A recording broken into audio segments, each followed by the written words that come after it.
You were the sea. You were the sea when he moved to the coast, a locked-in land boy, bereft of waves and their wonder. When he arrived, he'd daily dive in.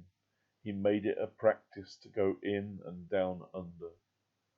Sea-starved his whole life long, he thought this love affair would run and run. He swam in September and all through the year, regardless of rain, in spite of the sun. You were the waves that lapped over him, that called from afar, that drew him back in, the tide that pulled back the sheets. He'd lose hours in that water, lose count of the weeks. He'd run fingers through the surf of your hair. He'd comb the beach for the gifts you'd left there, little signs of the things that you bring, residues of your rise and its love offerings, hard things you had softened over time, foreign objects and trinkets with no value, reason or rhyme, but precious to him to find. And the beauty it brought, a rare and unique kind. When he held them, it brought your presence to mind, exotic and domestic at the same time. A sense of safety and a sense of freedom.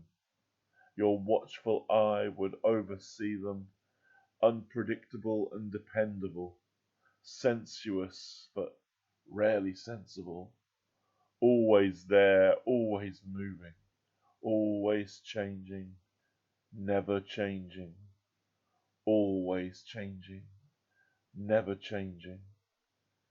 When he moved to the coast, you were the sea. For that first year he'd live and he'd breathe.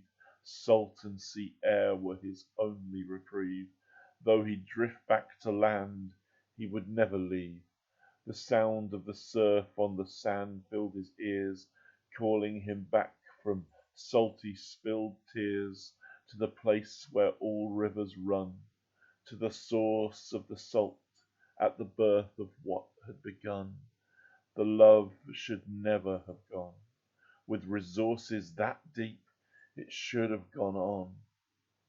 But eventually the sea became the background, the backdrop that never came back round.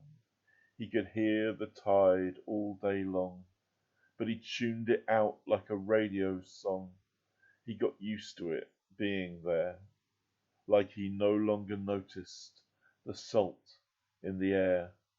The sea was for the tourists. Sure, it was nice that he was a purist. Sometime he'd go further down the coast.